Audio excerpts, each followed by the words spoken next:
ముచికందుడు కథను పూర్తిగా ఒక ప్రవాహంలో ఇలా చెబుతాను. పూర్వకాలంలో ఇక్ష్వాకుల వంశానికి చెందిన ముచికందుడు అనే మహారాజు ఉండేవాడు. అతను ధర్మపరుడు, పరాక్రమశాలి, నిజాయితీగలవాడు. అతని యశస్సు అన్ని లోకాలకూ వ్యాపించింది.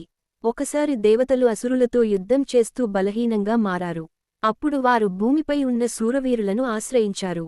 ఆ సమయంలో ముచికందుడు వారికి సహాయం చేయడానికి ముందుకు వచ్చాడు.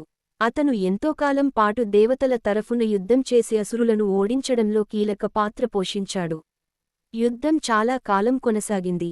దాంతో ముచికందుడు అలసిపోయి విశ్రాంతి తీసుకోవాలనుకున్నాడు.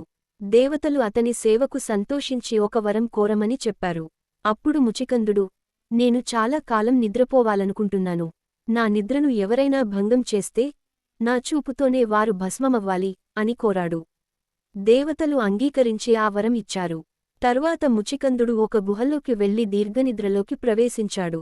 ఇక కొంతకాలం తరువాత యదువంశంలో జన్మించిన శ్రీకృష్ణుడు కాలంలో కాలయవనుడు అనే రాక్షసుడు చాలా శక్తివంతుడైపోయాడు. అతను కృష్ణుడిని యుద్ధానికి సవాలు చేశాడు. కాని కృష్ణుడు అతనితో నేరుగా యుద్ధం చేయకుండా ఒక యుక్తి ఆలోచించాడు.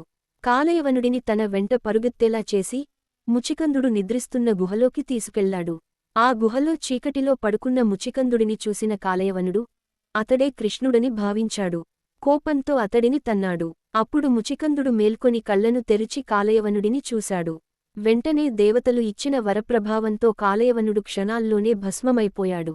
అంతట ముచికందుడు చుట్టూ చూసి అక్కడ నిలబడ్డ కృష్ణుడిని గమనించాడు. ఆయన దివ్యరూపాన్ని చూసి ఆశ్చర్యపోయి ఆయన ఎవరో అడిగాడు. అప్పుడు కృష్ణుడు తన స్వరూపాన్ని తెలియజేశాడు. ముచికందుడు తన గత జీవితం, యుద్ధాలు, కాలం గడిచిపోయిన విషయాలు అన్నీ తెలుసుకుని విరక్తి చెందాడు.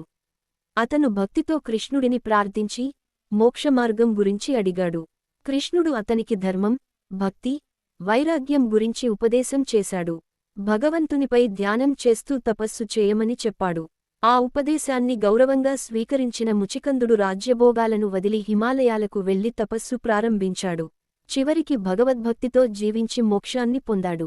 ఈ కథ మనకు చెబుతుంది ఏమిటంటే, ధర్మం కోసం చేసిన సేవ ఎప్పటికీ వృధా కాదు. అహంకారం నాశనానికి దారితీస్తుంది, మరియు భగవంతుని ఆశ్రయిస్తే మోక్షం సాధ్యమవుతుంది.